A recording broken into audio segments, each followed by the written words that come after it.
Oke, pemirsa, jumpa kembali dengan channel YouTube dari Anang Bungo.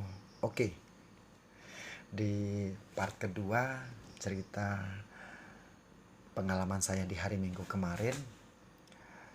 Setelah tadi, sebelum episode ini, saya sudah bercerita bahwa saya sudah 2 kali tersesat di jalan yang mau masuk ke kebun saya.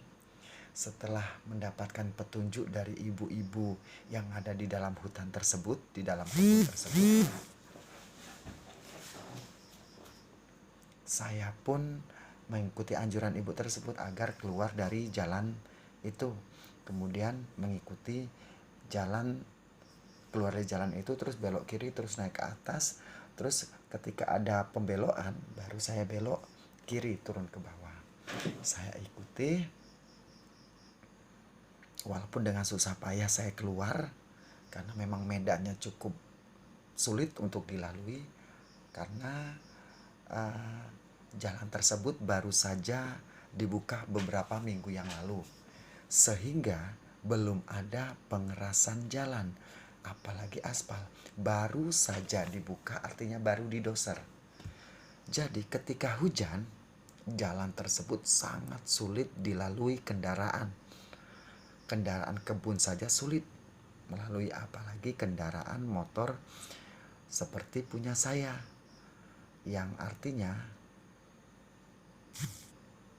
jalan motor tersebut harusnya jalan di dalam kota, tapi ini di dalam kebun yang notabene tentunya sangat sulit dilalui, apalagi dengan cuaca yang baru saja kemarin hujan. Saya terus masuk akhirnya ke dalam.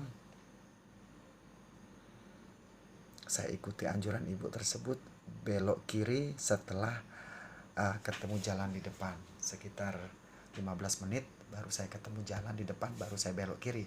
Ada jalan yang naik ke atas dan ada yang belok kiri. Akhirnya saya belok kiri, saya ikuti jalan tersebut.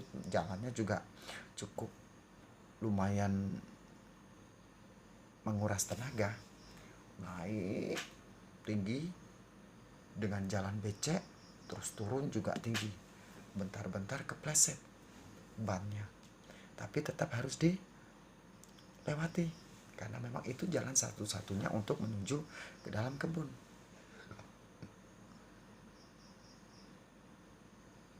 Di tengah jalan itu, pas mau pendakian tinggi, itu saya tidak kuat. Berkali-kali saya gas motor, tapi bannya cuma berputar di situ-situ saja. Artinya tidak kuat naik karena jalannya licin, sehingga setiap kali saya gas, bannya hanya berputar di sana, tidak naik bannya. Akhirnya saya putuskan untuk mundur pun agak sulit karena bannya itu sudah membentuk lubang di tanah yang becek, sehingga untuk mundur sulit, untuk naik sulit. Tapi saya paksa, akhirnya bisa juga dengan tenaga ekstra. Saya tunggu di bawah. Saya berharap begini, mudah-mudahan pengelola kebun saya keluar sehingga bisa ketemu di sini. 15 menit lebih saya nunggu di bawah, berharap dia keluar, tapi ternyata tidak keluar.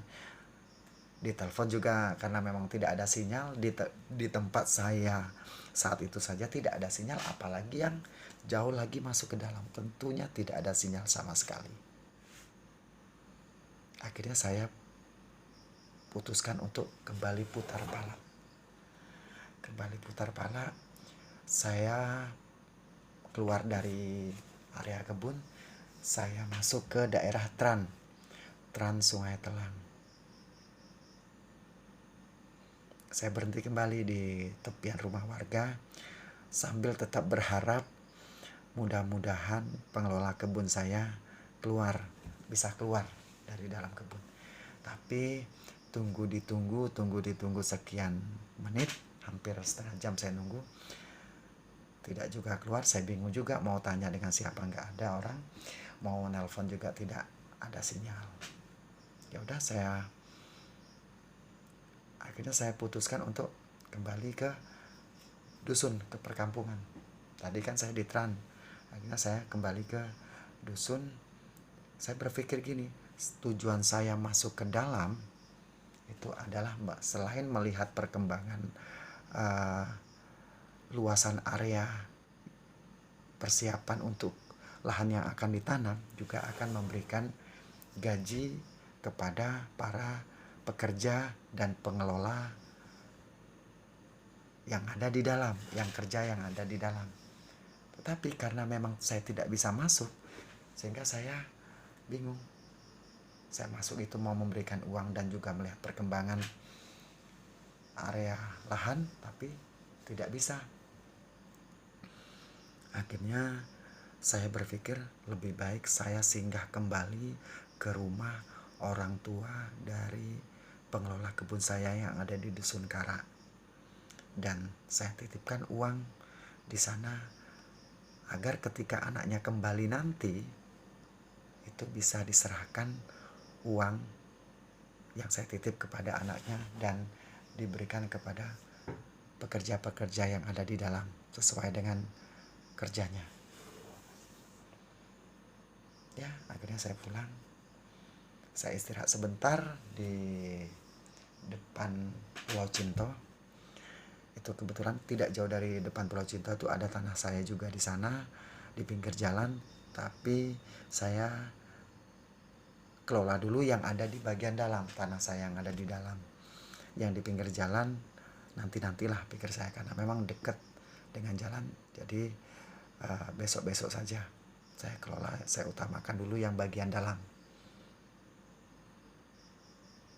Akhirnya saya singgah. Perjalanan kembali saya ke Dusun Kara, saya titipkan uang dengan orang tua dari pengelola kebun saya. Saya menyampaikan permintaan maaf tidak bisa masuk ke dalam dikarenakan kondisi jalan dan kondisi kendaraan saya yang tidak memungkinkan untuk saya masuk ke dalam. Sehingga saya balik lagi ke belakang. Saya ceritakan kronologi saya di dalam. Saya tersesat 2 kali.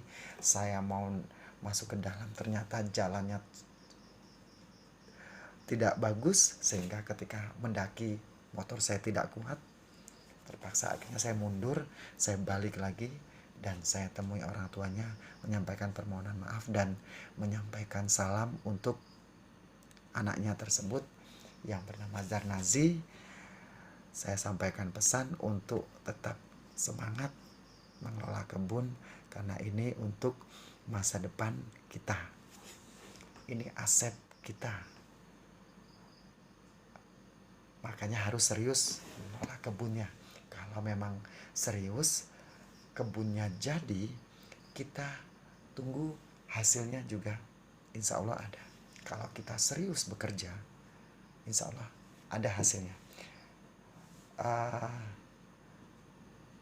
Mungkin hanya itu pengalaman saya hari Minggu kemarin, tepatnya pada tanggal 6 September 2020 ketika saya mau masuk ke dalam kebun, tidak bisa alias gagal. 3 kali saya mencoba untuk masuk tapi gagal dan akhirnya saya mundur. Untuk penonton yang sudah melihat YouTube saya ucapkan terima kasih. Jangan lupa dukung terus channel YouTube Anang Bungo Oke agar terus berkembang dan agar terus saya semangat memberikan atau membuat video dengan cara subscribe channel YouTube ini dan nyalakan loncengnya atau notifikasinya, sehingga ketika saya membuat video baru itu bisa dilihat langsung oleh para subscriber. Akhirnya saya ucapkan terima kasih bagi yang sudah menonton, dan saya ucapkan terima kasih banyak bagi yang sudah subscribe, bagi yang sudah like, dan bagi yang sudah share. tetap dukung channel ini agar lebih berkembang dan bermanfaat untuk kita. Karena di channel YouTube saya ini, bagi yang suka tentunya bermanfaat, karena saya kadang memberikan edukasi cara menanam bibit sawit. Seperti kemarin saya ada nanam bibit sawit di Dusun Sepunggur, kebun saya ada di Dusun Sepunggur. Oke, hanya itu saja. Saya ucapkan terima kasih dan selamat malam. Assalamualaikum warahmatullahi wabarakatuh.